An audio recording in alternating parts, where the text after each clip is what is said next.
नमस्ते दोस्तों, स्वागत है आपका हिस्ट्री डिकोड चैनल पर। मैं गुलशन गुप्ता हर दिन लेकर आता हूँ ऐसी कहानियाँ जो हमारे इतिहास की गहराइयों में छिपी है। आज हम बात करने जा रहे हैं नालंदा विश्वविद्यालय की, वो जगह जो कभी दुनिया का सबसे बड़ा शिक्षा केंद्र हुआ करती थी और जिसे एक दिन आग के हवाले कर दिया गया। तो वीडियो को अंत तक जरूर देखिएगा, क्योंकि आज आप जानेंगे नालंदा सिर्फ एक विश्वविद्यालय नहीं बल्कि एक विचार था। कभी इस धरती पर एक ऐसा स्थान था जहां से ज्ञान की किरणें पूरी दुनिया में फैला, जहां चीन, जापान, तिब्बत, श्रीलंका जैसे देशों से छात्र पढ़ने आते थे। लेकिन एक दिन उस ज्ञान के मंदिर को आग के हवाले कर दिया गया, वो आग जो 3 महीने तक जलती रही। आज हम बात करेंगे नालंदा विश्वविद्यालय के विनाश की, एक ऐसी घटना जिसने भारत के स्वर्ण युग को अंधकार में बदल दिया। नालंदा विश्वविद्यालय की स्थापना 5वीं शताब्दी में गुप्त वंश के राजा कुमारगुप्त प्रथम ने की थी। यह विश्वविद्यालय राजगृह और पाटलिपुत्र के बीच बिहार में स्थित था। यहाँ 10,000 से अधिक विद्यार्थी और लगभग 1,500 आचार्य शिक्षा विषयों में बौद्ध दर्शन, गणित, चिकित्सा, खगोलशास्त्र, तर्कशास्त्र और संस्कृत शामिल थे। चीन के यात्री हवेनसांग ने लिखा, नालंदा में अध्ययन का स्तर इतना ऊंचा था कि प्रवेश परीक्षा में केवल 20% ही पास हो पाते थे। विश्वविद्यालय में 3 बड़ी लाइब्रेरी थी, रत्नसागर, रत्नरंजक और रत्नदधि, जिनमें लाखों पांडुलिपियां सुरक्षित रखी जाती थी। 12वीं शताब्दी आते आते भारत राजनीतिक रूप से कमजोर हो गया था। उत्तर भारत में तुर्क आक्रमण लगातार बढ़ रहे थे। इन्हीं आक्रमणकारियों में एक नाम उभर कर आया, मोहम्मद बख्तियार खिलजी, जिसने बिहार और बंगाल तक अपना शासन फैलाने की कोशिश की। बख्तियार खिलजी एक कट्टर सेनापति था जिसे बौद्ध धर्म और उनके संस्थानों से नफरत थी।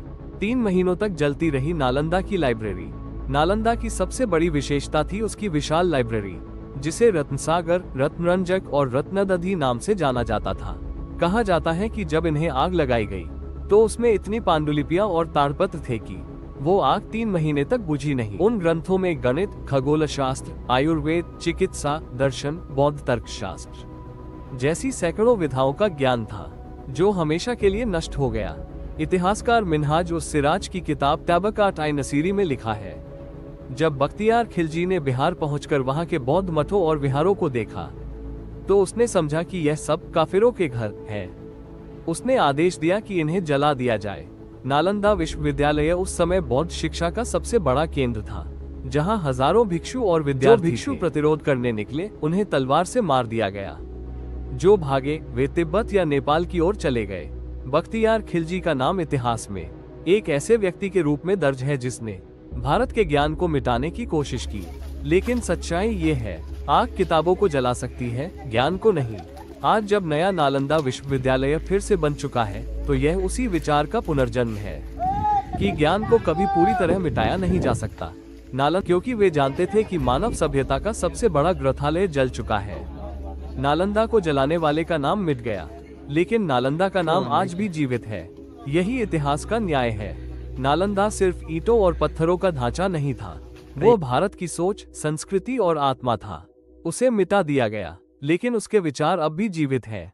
हर उस छात्र, हर उस शिक्षक में जो ज्ञान की रोशनी फैलाता है। यही है नालंदा विश्वविद्यालय का विनाश। हिस्ट्री डिकोड की एक सच्ची कहानी। पुलिस आए। अगर आपको ये कहानी पसंद आए तो लाइक, कमेंट, शेयर करें और हिस्ट्री डिकोड चैनल को सब्सक्राइब करें।